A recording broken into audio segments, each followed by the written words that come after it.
মানুষ যে এত প্রকারে মিথ্যে কথা বলতে পারে এটা মোবাইল রিপেয়ারে কাজ না করলে জীবনও বুঝতে পারতাম না।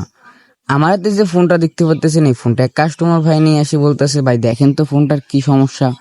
আমি কাস্টমার হাত থেকে ফোনটা নিয়ে ভালোভাবে চেক করে বলি যে ভাই এটা কিভাবে বন্ধ হয়েছে, কেমনে বন্ধ হয়েছে। তখন কাস্টমার বলে যে ভাই এটা দেখতে দেখতে বন্ধ হয়ে গেছে। তখন আমি কাস্টমারকে জিজ্ঞাসা যে ভাই এটা কি অন্য কোনো দোকানে দেখাইছিলেন। তখন কাস্টমার বলে যে না ভাই এটা অন্য কোনো দোকানে দেখাই নাই, আপনার কাছে নিয়ে এসেছি। প্রথমে আমি আইডিয়া করেছিলাম এটা ব্যাটারি থেকে সমস্যা হতে পারে, কারণ ব্যাটারিতে যে কোনো একজন কাজ করেছে, এই জন্য ব্যাটারি থেকেও সমস্যা হতে পারে।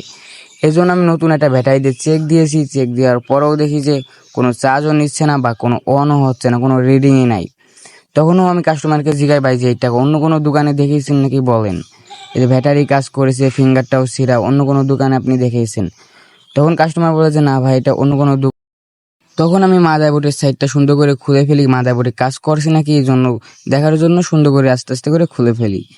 দেখতে পাচ্ছি না মাদারবোর্ডটা ফ্রেম থেকে আলাদা করে ফেলেছি। ফ্রেম থেকে আলাদা করে যেটা দেখতে পারি যেটা সিপিইউর কাজ করেছে, পুরো বোর্ডটা হিট দিয়ে নষ্ট করে ফেলেছে।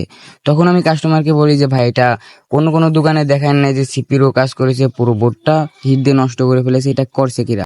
তখন আমাকে কাস্টমার বলতেছে ভাই এটা বাসার ফোন, হয়তো বাসা থেকে দেখাতে পারে। কাস্টমার যেহেতু আমার কাছে এসে মিথ্যে কথা বলেছে, আর আপনারাই বলুন এই ফোনটাতে কাজ করা ঠিক হবে কিনা।